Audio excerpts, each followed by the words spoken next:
Wah, kakak udah kanker serviks stadium 2A. Kalau saya mati bagaimana anak saya? Anak saya sama siapa? Saya merasa putus asa waktu itu. Ternyata saya itu berbeda dengan orang-orang di sekitar saya. Adik-adik saya juga berbeda dengan saya. Kaki dan tangan saya lengket, posisi bertapa.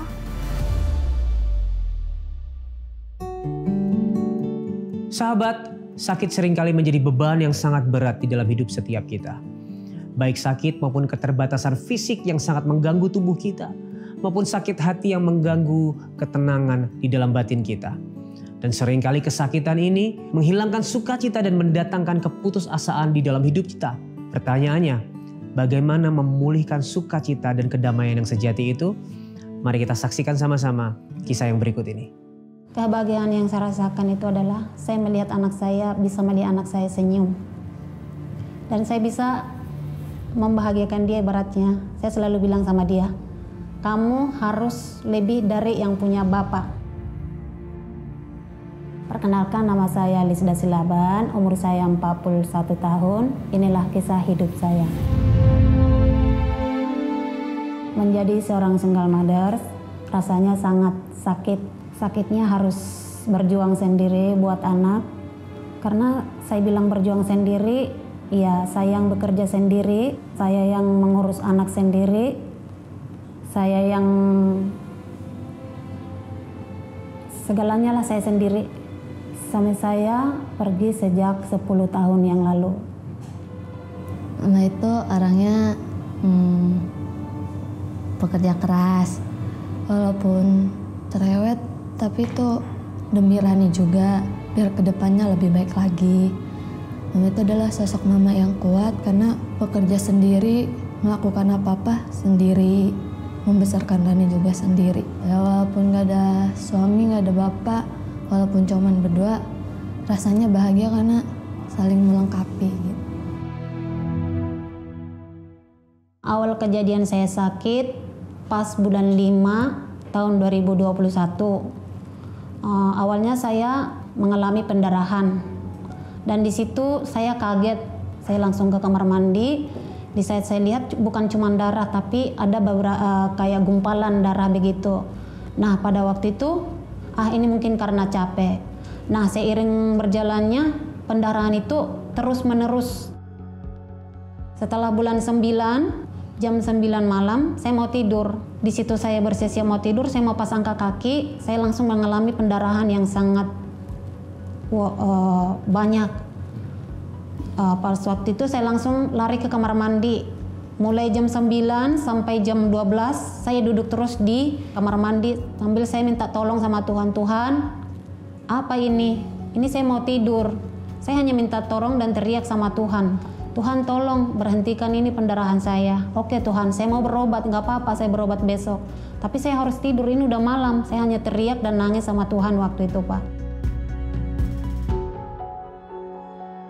Jam 6 pagi saya bangun, tiba-tiba saya langsung ke kamar mandi. Di kamar mandi itu saya mengeluarkan gumpalan darah yang sangat besar, kayak anak kembar 2 gitu. Di situ saya langsung dilarikan ke rumah sakit Hosana. Di rumah sakit Hosana itu HB saya langsung rendah. Saya disuntik langsung supaya tidak terjadi pendarahan terus. Pendarahan di ibu sangat tebal. Kita nggak berani, cuman kita udah ambil sampelnya untuk di lab untuk memastikan ini ganas atau tidak. Bu Lisda, ini hasil labnya udah keluar. Waktu itu saya izin setengah hari kerja.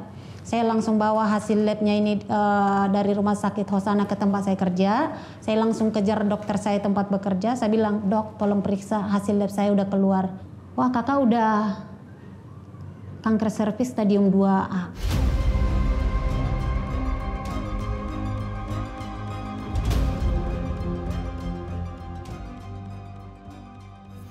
Jadi kakak harus USG semua, saya langsung diangkat rahim. Jadi pas udah tahu seperti itu, harus angkat rahim, harus kemo, harus ini. Saya benar-benar di rumah itu nggak bisa ngomong apa-apa. Waktu itu saya nangis sejadi-jadinya Pak. Kalau saya mati bagaimana anak saya? Anak saya sama siapa? Saya merasa putus asa waktu itu. Nggak ada yang mendampingi saya, nggak ada yang menguatkan saya. Saya berjalan sendiri. Saya mengikuti semua proses dokter semua ke sana kemari dengan rumah sakit yang begitu besar. Saya sendiri ke sana.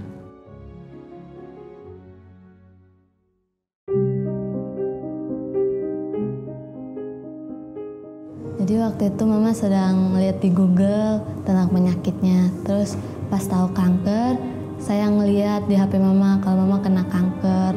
Perasaan aku pas aku tahu mama kanker adalah sedih. Kok mama bisa kena kanker gitu. Mikirnya karena kan aku cuman punya mama, bapak nggak ada gitu. Jadi aku sedih pas tahu mama kanker. Aku takut mamaku meninggal. Kalau mamaku meninggal, aku nggak punya siapa-siapa lagi. Karena Bapak nggak bertanggung jawab atas hidup aku. Aku berdoa sendiri di kamar, Tuhan berikan mamaku kekuatan untuk bisa melewati sakit penyakitnya. Saat mama pergi sendiri, Engkau tetap menyertai mama, Tuhan.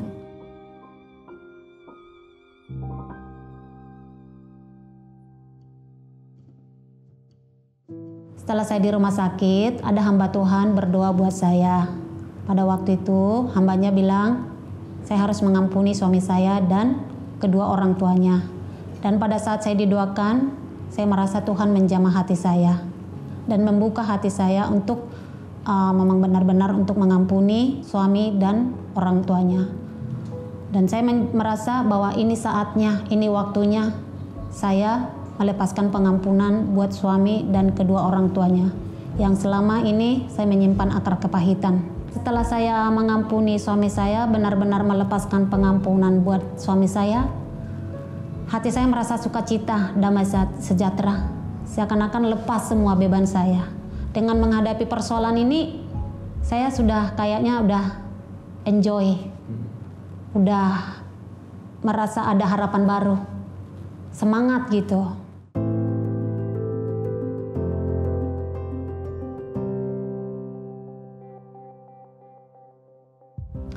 Setelah saya melepaskan pengampunan itu, saya merasa segala urusan saya ibaratnya ke rumah sakit lancar semua, proses perobatan saya lancar semua, kekuatan Tuhan tambahkan dalam hidup saya, di mana saya tadinya sudah putus asa, tapi dengan saya melepaskan pengampunan itu, saya ada kekuatan baru, ada semangat baru dari Tuhan. Karena memang benar di saat saya mengampuni, saya mendapatkan sukacita dari Tuhan. Tuhan ada dan Tuhan mengasihi saya.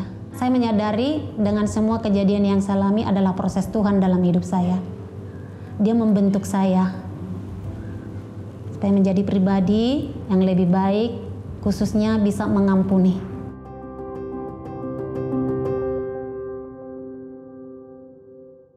Pengampunan adalah langkah awal untuk pemulihan hati dan jiwa kita. Melepaskan pengampunan bukanlah hal yang mudah.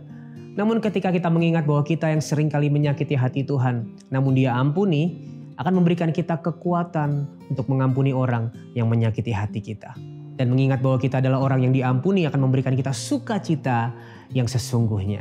Sama dengan sahabat kita yang satu ini, beliau menjalani hidupnya dengan segala keterbatasan fisik. Namun ketika dia berjalan dengan Tuhan, dia menemukan sukacita dan pengharapan itu. Penasaran dengan ceritanya? Mari kita ngobrol dengan dia. Halo, shalom Ibu Shalom. Luisa. Wah, apa kabar Ibu? Luar biasa. Luar biasa. Senang sekali bisa ketemu Ibu langsung di sini. Saya pengen denger sih sebenarnya cerita dari awalnya, apa yang awalnya membuat Ibu berada dalam kondisi seperti ini. Orang tua saya itu waktu hamil saya, itu waktu usia kandungan itu 3 bulan, terpleset, Wow. pendarahan, dan waktu itu diperiksa dokter ya waktu tahun sekitar 74. Waktu itu dokternya udah bilang, wah ini anaknya pasti cacat gitu.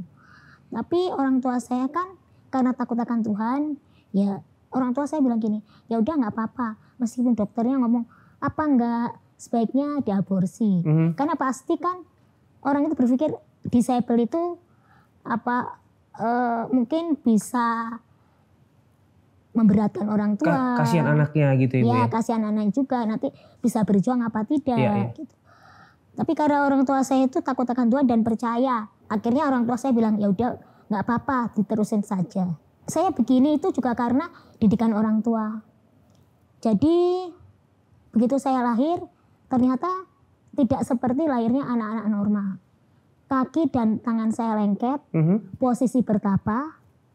Jadi kayak bola yang ketutup kayak apa ya, selaput gitu ya. Iya. Hari-hari apa-apa saya nggak tahu.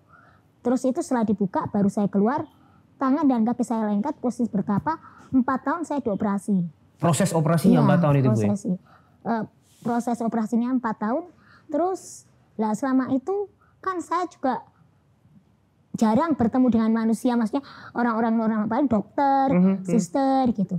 Nah, setelah saya selesai operasi, begitu saya pulang ke rumah, waktu itu saya langsung sekolah, taman kanak-kanak. Karena umur 4 tahun itu ya Ibu ya? Tapi saya bersyukur sekali orang tua saya itu tidak menganggap saya cacat. Iya. Nah sebenarnya itu yang pengen saya tanyakan. Iya. Bagaimana perlakuan orang tua Ibu kepada Ibu?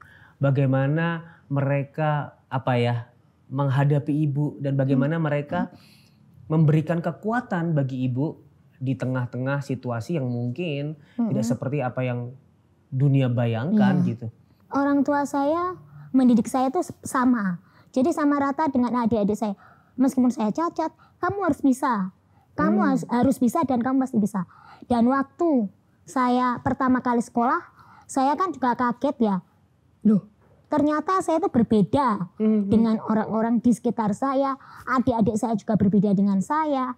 Nah, waktu itu sepulang saya sekolah, pokoknya waktu makan malam kan ada papa, mama, semuanya kumpul. Saya tanya begini sama mereka, "Pak, Ma, kenapa sih kok saya begini? Kok saya berbeda dengan orang lain, dengan saudara-saudara saya?" Nah itu jawaban mereka itu yang membuat saya itu sampai sekarang itu percaya pada Tuhan. Mereka ngomong begini, ya memang Tuhan itu kasih kamu buat mama dan papa lain daripada yang lain. Tapi bagi kami, kamu spesial. Kamu harus percaya bahwa Tuhan sayang sama kamu. Kamu harus percaya bahwa Tuhan punya rencana yang indah buat kamu di kemudian hari. Wow.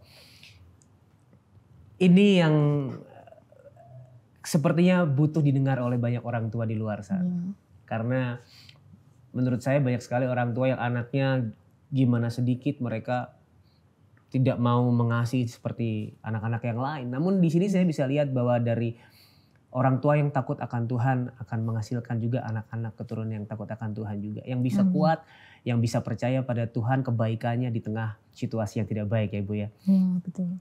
Berarti Ibu Luisa ini dalam tumbuh kembangnya ditreat, dianggap seperti, diperlakukan seperti anak-anak yang lain oleh orang tua Ibu. Betul. Namun orang-orang di luar sana, contohnya di sekolah, pasti akan memperlakukan dengan berbeda gitu. Tidak seperti orang tua di rumah. Rasanya seperti apa Ibu? Dan perlakuan apa sih yang sering diterima waktu sekolah, waktu di luar bertemu dengan orang-orang yang lain gitu? Pasti ya, kalau sekarang mungkin namanya dibully ya. Iya. Kalau sekarang itu istilah kerennya dibully. Tapi waktu itu saya cuma mikirnya begini. Mungkin karena mereka belum tahu aku, mungkin karena mereka belum kenal aku. Jadi mungkin saya juga nangis ya. Tapi saya nggak ngomong orang tua. Jadi saya itu kalau mama disakiti orang, saya tuh masuk kamar, terus doa, ya pokoknya doa. Saya tuh percayakan, orang tua saya bilang begini, Tuhan pasti sayang sama kamu. Kamu harus percaya bahwa Tuhan punya rencana yang indah buat kamu. Di kemudian hari. Karena orang tua saya ngomong kalau Tuhan pasti punya rencana yang indah, yaitu yang saya tunggu itu. Jadi saya percaya, saya tunggu.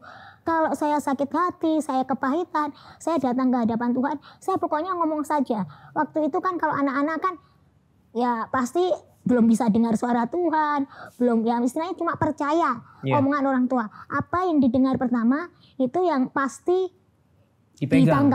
Gitu. Nah itu juga, jadi saya itu kalau Mungkin kalau orang sekarang itu ngomong, wah ini anak gila. Kalau tahu saya ngomong sendiri. Tapi saya percaya gini, saya ngomong, saya percaya Tuhan ada di samping saya. Ya. Saya percaya Tuhan mendengarkan saya. Ya. Jadi begitu saya ngomong, hati saya tuh kayak apa ya, ada siraman rohani ya. Diberi kelegaan, ya. Diberi kelegaan. Terus saya itu, kenapa kok saya sampai menangis tapi nggak tahu orang tua saya. Saya pikir gini, saya nggak mau orang tua saya sedih. Kalau mereka sedih, ya saya berarti berdosa. Saya intinya begitu. Saya nggak mau bikin orang tua saya itu kecewa dengan saya. Jadi saya selalu melakukan yang terbaik. Ya maksudnya yang terbaik itu menurut saya sekemampuan saya. Jadi bisa saya simpulkan bahwa cara ibu di dalam menghadapi bully ataupun tekanan dari orang-orang di sekitar ibu yang memandang ibu sebagai pribadi yang berbeda adalah datang kepada Tuhan dan berdoa, berkomunikasi, ngobrol sama Tuhan. Dan saya percaya kenapa ada kelegaan di hati ketika ibu datang. Karena Yesus pun berkata, marilah kepadaku yang letih lesu dan berbeban berat. Karena dia akan bisa memberikan kelegaan bagi setiap kita. Dan datang kepada dia, datang kepada Yesus adalah tempat paling aman untuk kita mencurahkan segala sesuatu yang kita rasakan, yang kita sedang alami. Dan terbukti bahwa ibu menjadi pribadi yang kuat walaupun di dalam kehidupan ibu mengalami bully dan lain sebagainya. Ngomong-ngomong masa sekarang ibu ya. Tadi ibu bilang bahwa namanya sekarang Ibu Luisa Handoyo. Berarti ibu sudah mendapatkan seorang suami, sudah berkeluarga, bahkan sudah memiliki seorang anak. Tapi dengar-dengar nih, ibu katanya dulu sempat nggak mau menikah. Kenapa itu ibu? Karena ya saya tahu diri ya. Saya tahu keadaan saya. Kan orang normal saja pikiran saya ya banyak sekali problema dalam perkawinan ya. Betul. Teman saya itu yang sudah cantik, yang sudah pinter, yang pekerjaannya enak, yang kaya, ini sudah semuanya tercukupi. Tapi tetap suaminya selingkuh. Terus pokoknya banyak lah yang nggak punya, maksudnya nggak punya cacat celah menurut saya. Itu tetap aja ada sakit hati, tetap aja pergumulan. Nah apalagi saya yang begini, saya mikirnya begitu. Jadi saya itu menjaga jarak antara hati saya ya, bukan pergaulan dengan laki-laki enggak, tapi antara hati saya dengan hati laki-laki siapapun. Jadi kita berteman. Saya teman laki-laki banyak, tetapi kalau soal menikah no gitu. Supaya tidak ada keterikatan satu dengan yang lain ya. Supaya saya hidup enak, maksudnya hidup enak itu hidup saya nikmati. Gak ada beban, gak ada beban yang baru dalam hidup seperti itu ya. Nah kenalnya sama Pak Handoyo ini gimana ibu? Saya kan bekerja dan waktu itu saya cuti, saya dalam perjalanan ke Bali, saya naik pesawat, itu Alkitab saya jatuh. Di pesawat ibu? Iya. Terus ya yang sekarang ini jadi suami saya itu mengambilkan Alkitab itu. Ya, jadi kan dulu belum ada Alkitab handphone, ya. Terus berkenalan lah di situ, berhubungan baik lah. Ya, tapi belum ada apa-apa loh ya, sama sekali. Jadi itu selama 4 tahun itu pertemanan murni. Oke. Ya, jadi saya malah suka jodoh-jodohin dia tuh dengan teman saya loh ya. Iya. Nah, pernah tanya nggak sih sama Pak Handoyo gitu? Apa yang membuat Bapak Handoyo ini waktu itu nyaman berteman, nyaman bersahabat dengan ibu selama berapa tahun? 4 tahun. 4 tahun bersahabat. Katanya karena nyambung, kalau diajak ngomong nyambung. Iya. Terus hobinya juga sama. Hobinya apa ibu? Kita sama-sama programmer IT ya. Jadi hobinya di depan komputer ya. Jadi terus dan kesukaannya pokoknya banyak kemiripan. Iya, I see. Jadi gitu, jadi saling mengisi gitu loh. Ya waktu itu ya juga nggak segampang itu ya, kalau kita temenan. Tapi untuk ke jenjang selanjutnya ya nanti dulu gitu. Nah akhirnya setelah 4 tahun gimana itu ibu? Tiba-tiba Bapak Handoyo ngajak nikah. Ya saya tolak dulu lah. Ditolak berapa kali? 4 kali. 4 kali. 4 tahun setelah itu ditolak masih 4 kali. Iya. Dengan alasan yang ibu kemukakan kepada saya tadi ya gitu.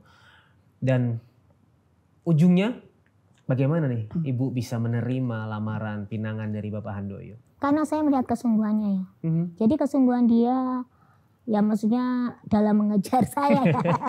Pantang menyerah juga.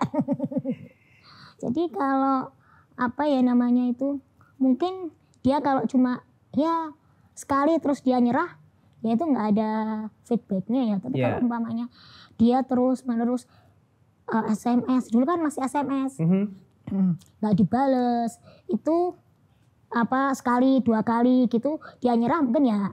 Terus dia datang, terus dia kirim apa-apa dan itu nggak bisa saya kembalikan. Lah akhirnya waktu ketemu itu di persekutuan doa, dia melamar saya, tapi di depan orang akhirnya ya saya terima. Tapi momen yang luar biasa di depan orang banyak, disitulah justru Ibu membuka hati untuk Bapak Handoyo menerima pinangannya. Dan setelah menikah, Ibu tadi kan bilang ya, di pernikahan tuh banyak sekali masalah. Pasti banyak sekali problematika yang berbeda dengan hidup sendiri. Iya betul. Permasalahan apa nih yang Ibu rasakan dan Bapak Handoyo rasakan baik di awal pernikahan maupun ketika pernikahan itu sudah berjalan beberapa tahun? Sudah berapa tahun Ibu nikah? Berarti 19 tahun. Oke, baik. Ya. Jadi pertama kita kan bukan pribadi yang sama ya. Kita pribadi yang berbeda. Betul. Jadi untuk kita jalan selaras itu nggak bisa. Itu karena aku dan dia sama sekali nggak. Kita tuh harus saling mengisi. Betul. Ya, kekuranganku, kelebihanmu, kekuranganku. Nah, gitu. Jadi itu yang mesti saya ambil ya. Maksudnya gini, kita kan keluar dari zona masing-masing. Kalau saya, orang tua saya dulu juga kepala kejaksaan. Jadi orang tua dia juga pengusaha yang cukup sukses. Jadi kita keluar dan kita benar-benar nol. Jadi pengen gini loh, karya Tuhan itu seberapa besar ya, kita bukan muji Tuhan, enggak sama sekali. Tapi kita pengen merasakan mujizat demi mujizat gitu. Jadi terus kita keluar, kita juga kontraknya tuh rumah yang kalau sekarang mungkin yang 25 jutaan, yang biasa, benar-benar yang flat gitu.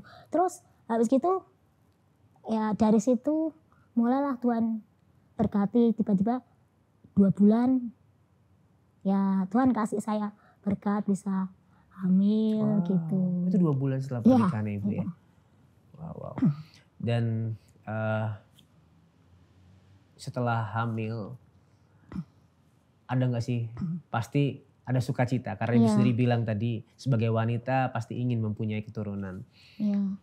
Pasti ada sukacita. Namun ada nggak sih ketakutan, kekhawatiran dari kehamilan yang Ibu alami setelah 2 bulan pernikahan? Pasti takut lah. Kan kalau teman-teman saya yang normal, itu nggak semua hamil itu enak. Hamil itu maksudnya ada yang mulai dari 3 bulan sampai melahirkan itu bed rest. Ada yang begitu, ada yang nggak bisa makan, maksudnya ya itu pasti keluar lagi terus, ya. Terus ya apalagi saya ini kalau janinnya gede gitu, kan dokter juga menyarankan yang pertama kali, ini kalau mama janinnya gede, saya nggak kuat, yang dipilih mana? Kan sampai seperti itu. Tapi waktu itu saya dan suami langsung ngomong gini, dokter ngomong ini mujizat Tuhan, karena belum pernah rahim sekecil saya bisa terjadi pembuahan. Ya. Terus saya bilang gini, ya kalau memang ini mujizat Tuhan, kita harus percaya. Tuhan pasti kasih jalan dan cara supaya kita tidak pisah dengan anak ini. Amin. Cuma itu saja. Ya meskipun itu prosesnya ya saya tangisan air mata darah ya, ini kalau umpama ngomong ya. Mulai 4 bulan sudah saya nafasnya sesek. Karena terus, sang bayinya semakin besar ya. Ini. Terus mulai dari 5 bulan itu sudah nggak bisa bergerak. 6 bulan 10 hari saya sudah ngomong saya give up, baru sesar. Iya. Dan ternyata 6 bulan 10 hari itu bayinya sudah cukup matang untuk disesar gitu ya Bu ya? Ya itu mungkin karena Tuhan yang mematangkan ya. Karena karena harusnya enggak ya Bu ya? Iya belum.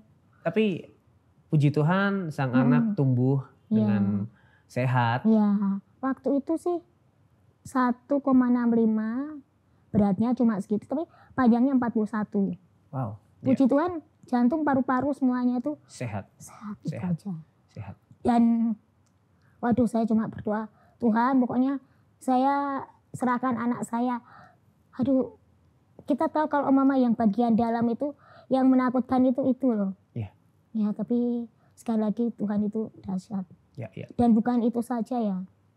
Saya sangat bersyukur itu karena saya diberikan rasa seperti wanita yang normal. Harusnya 6 bulan 10 hari ASI belum keluar. Itu ASInya keluar. Wow. Itu saja saya bilang, oh Tuhan terima kasih. Dokter sampai nanya gini, ibu ini makan apa? Maksudnya tuh ASInya Ada kok asupan banyak apa sekali. sehingga asinya bisa banyak gitu ya? Terus saya bilang gini, oh ini ASI dari surga. Ya gimana? Dia nggak makan apa-apa bener. Cuma makan doa. Lagunya bukan cuma kasih dari surga ya, Iya. ASI dari surga ya. Amin, iya betul. Dan sekarang anaknya sudah berumur 18 tahun ini. dan sekarang sedang berkuliah ya Bu ya. Ya. Wow, luar biasa sekali. Nah, dan terakhir nih, Iya. ada nggak pesan buat teman-teman, saudara-saudara kita yang menonton, yang mungkin sedang mengalami kesulitan, hal-hal yang berat, tantangan di dalam hidup seperti yang Ibu alami? Pesan saya, jangan pernah ragukan kebaikan Tuhan. Karena apa? Setiap orang yang disayangi Yesus, yang dicintai Yesus, semuanya akan diproses. Proses adalah prosedur sukses. Jadi, kalau Anda sekarang ini mengalami proses Tuhan, bersiap-siaplah akan menerima mujizat. Ya, jadi harus pantang menyerah, bersyukur dan ikhlas dalam menghadapi semuanya. Pasti Tuhan Yesus membuat segala sesuatunya indah pada waktunya. Sahabat, 2 Korintus 12 ayat 9 berkata, tetapi jawab Tuhan kepadaku, cukuplah kasih karuniaku bagimu. Sebab justru dalam kelemahanlah kuasaku menjadi sempurna. Sebab itu terlebih suka aku bermegah atas kelemahanku supaya kuasa Kristus turun menaungi aku. Sahabat, kuasa dan kasih karunia Tuhan bukan turun ketika kita sedang hebat-hebatnya. Bahkan seringkali kelemahan dan keterbatasan kita Tuhan pakai untuk menyatakan kuasanya dan membuat kita bersandar hanya kepadanya. Bahkan firman Tuhan berkata, Kristus mati bagi kita ketika kita masih berdosa. Ketika kita belum bisa melakukan apa-apa bagi Dia. Dia menunjukkan kasih-Nya di dalam kelemahan terbesar kita, yaitu dosa. Jika dalam kelemahan terbesar saja Dia menunjukkan kasih-Nya, saya percaya dalam kelemahan dan keterbatasan apapun di dalam dunia, kasih-Nya juga ada bagi setiap kita. Dan itu adalah kekuatan yang lebih kuat dari apapun untuk kita menghadapi apapun yang sedang kita hadapi di dalam hidup. Sahabat, mari kita sama-sama berdoa. Bapa di surga, kami sungguh mengetahui bahwa kami adalah orang yang penuh dengan keterbatasan dan kelemahan. Namun seperti firman-Mu berkata, kelemahan kami adalah demonstrasi kuasa dan kasih karunia Tuhan. Kelemahan kami membuat kami semakin bersandar dan berharap hanya kepada Tuhan. Dan sungguh kami bersyukur Tuhan, Engkau tidak melihat kami dari kelemahan kami. Engkau menunjukkan kasih-Mu bahkan ketika kami masih berdosa. Dan itulah kekuatan kami, sumber sukacita kami untuk menjalani apapun di dalam hidup dengan segala kelemahan dan keterbatasan kami. Hanya di dalam nama Yesus Kristus Tuhan yang mengasihi kami sudah berdoa dan mengucap syukur. Amin. Hari-hari ini mungkin sahabat mengalami tantangan atau permasalahan di dalam hidup akibat keterbatasan dan kelemahan yang sahabat punyai. Saya berkata jangan ragu untuk kontak nomor di bawah ini karena ini adalah nomor doa dan konseling cahaya bagi negeri. Kami standby 24 jam untuk mendengarkan kisah kamu, mendampingi dan menyupport dengan doa apapun yang sedang kamu alami. Jangan ragu untuk mengambil langkah karena satu langkah kecil akan membawa perubahan besar dalam hidup kamu dan membuat kamu semakin kenal dan sayang sama Tuhan yang menyayangi kamu.